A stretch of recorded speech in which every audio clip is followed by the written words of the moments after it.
This is Lockpicker 1969, and welcome to my channel, and welcome to the next episode of Interview with a Lockpicker. Today's guest is Feenix. Say hi. Hi, how's it going? Good to talk to you again. So, where are you from? I'm from Wales in the UK. Okay. So, how and when did you get into lock sport? Well, it was a good few years ago now, and I got into it, I guess, as many of us do, really. I got a cheap set from Amazon with all sorts of stuff in it, basically. A few hooks, a few rakes, a couple of flags, a snowman, stuff like that. And an acrylic plastic lock.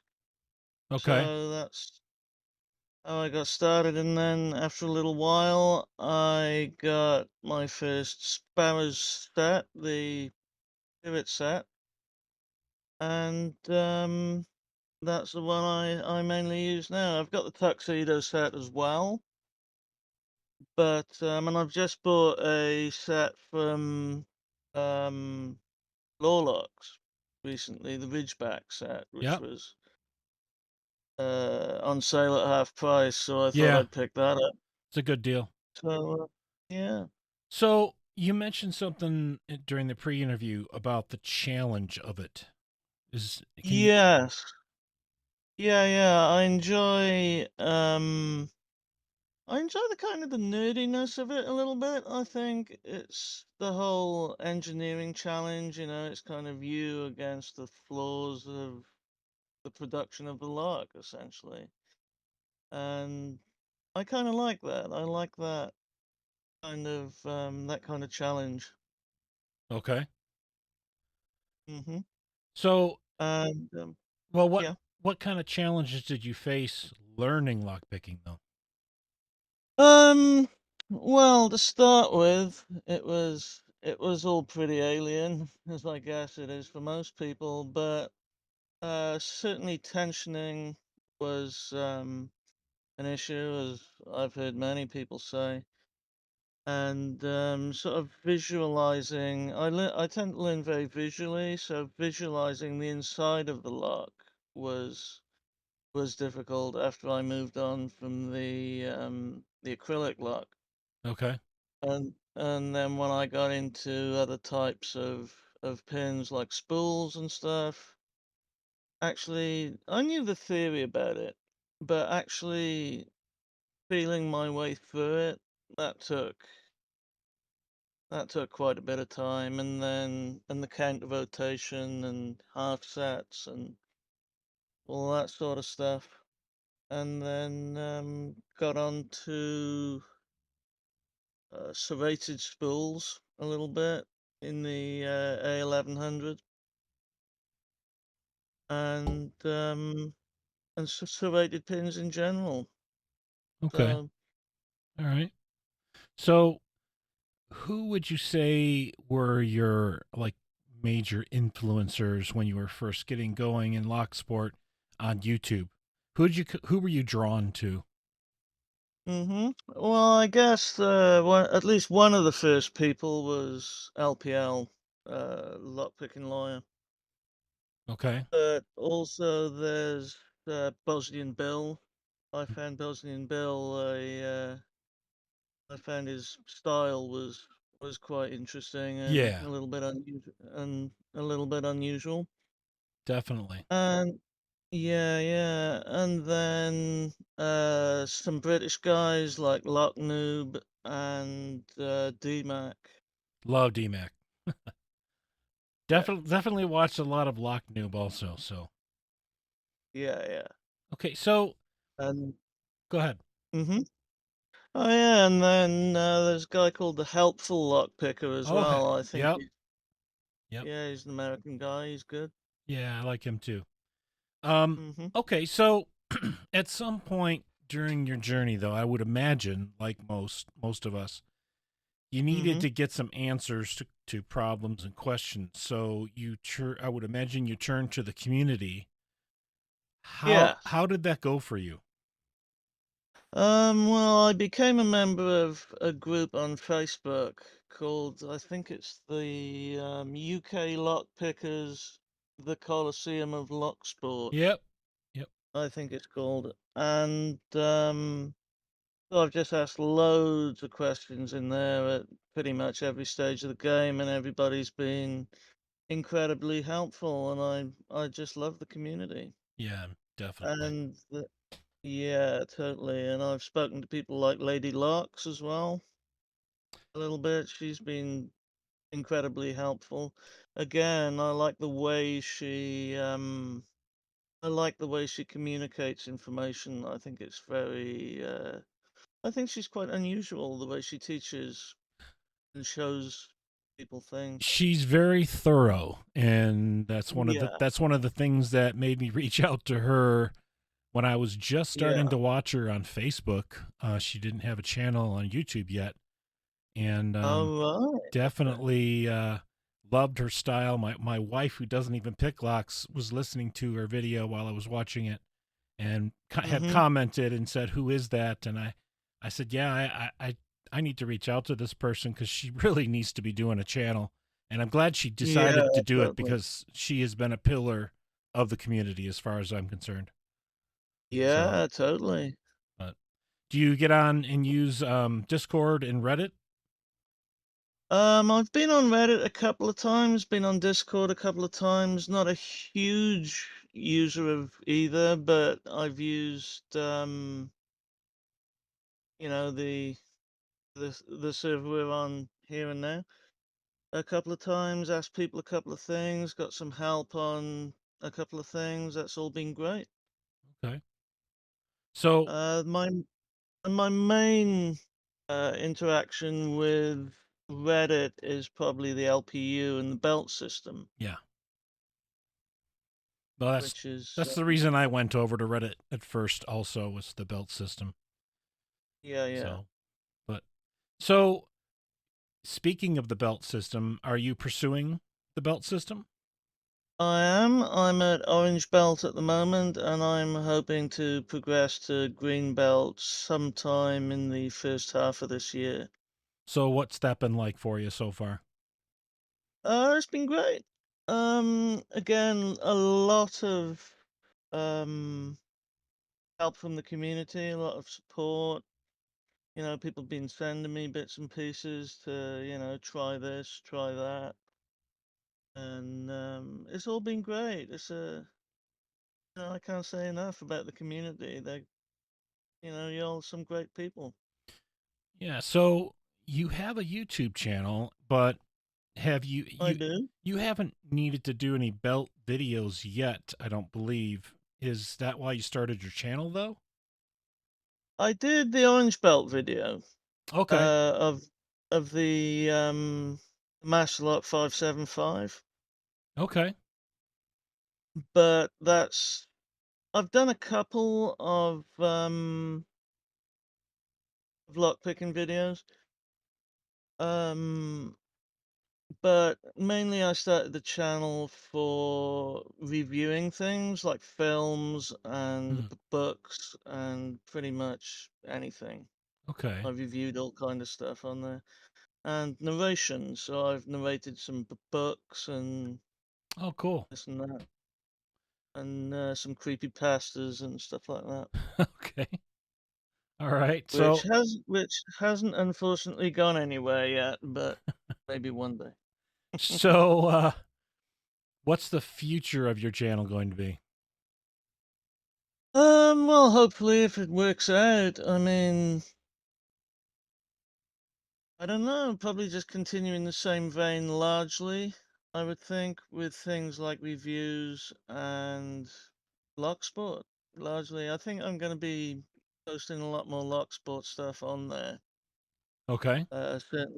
Certainly the more I'm getting into that, the more I wanna film it.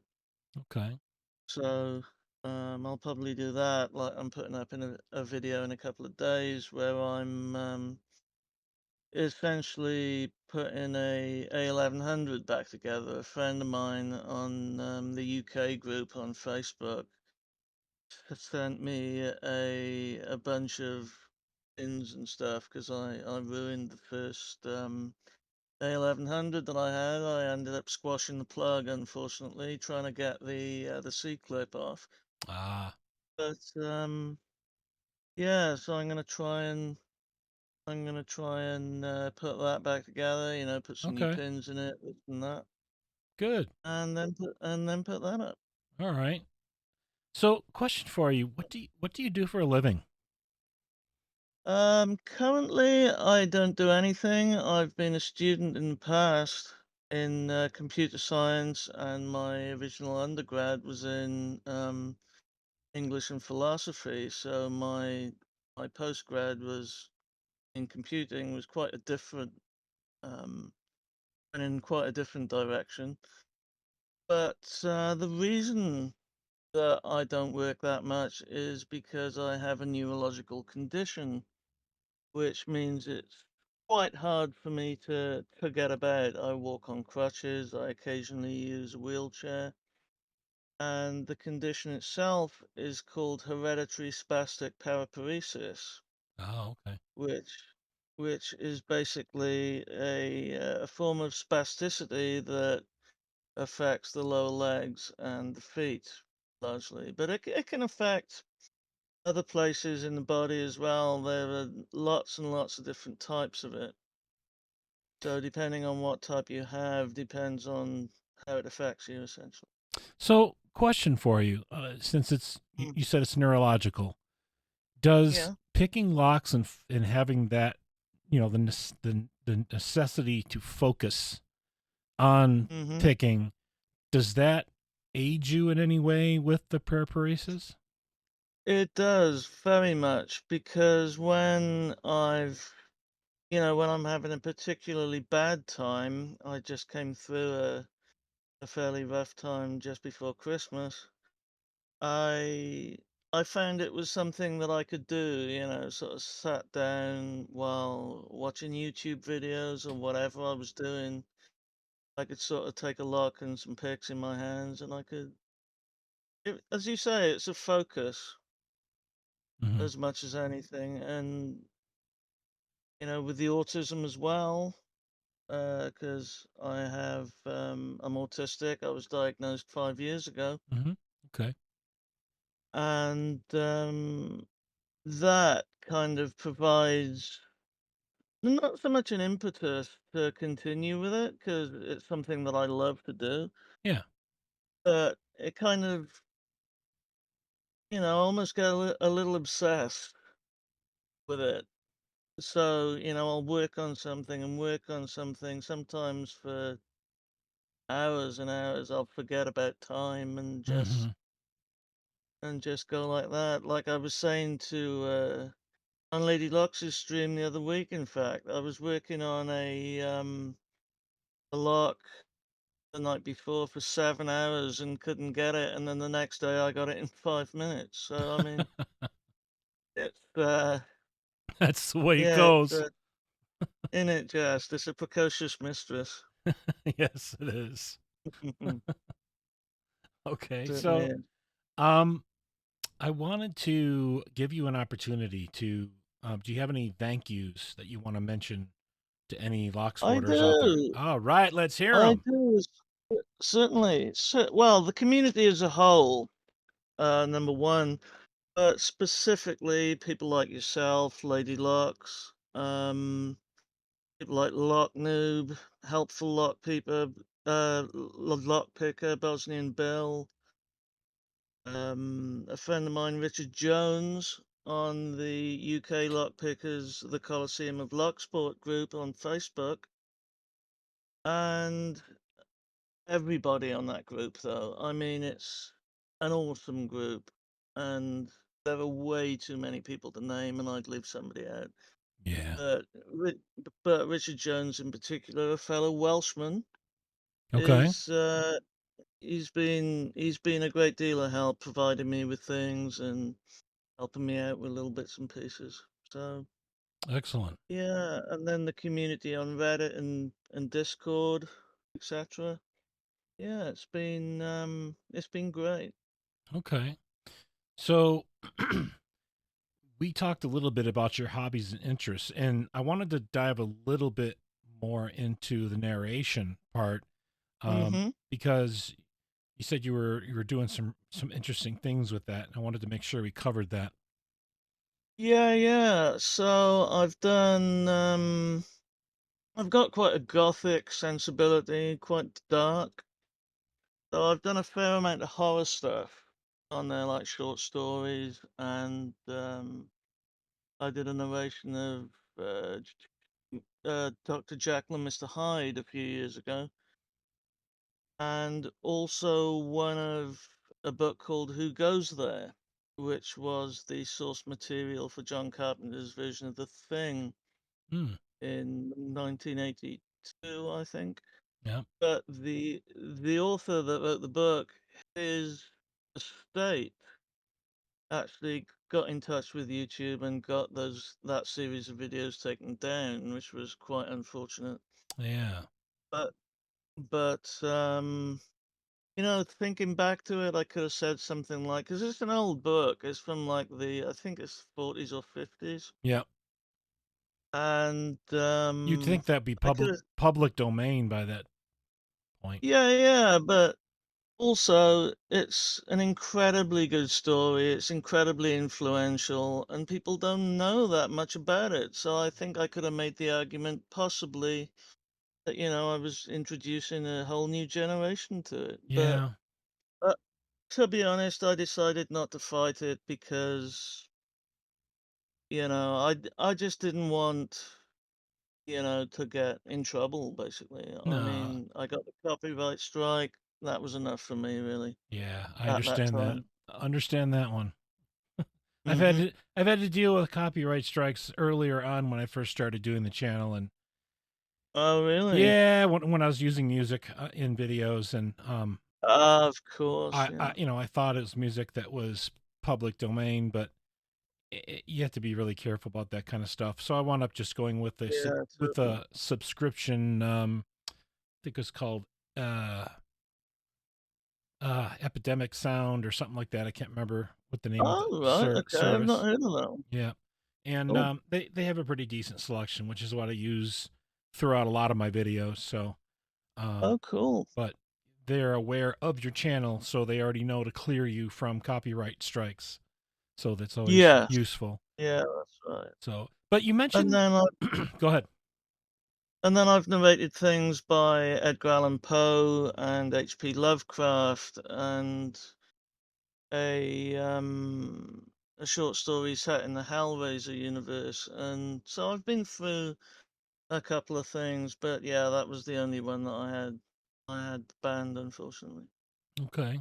Now you mentioned that you're into gaming.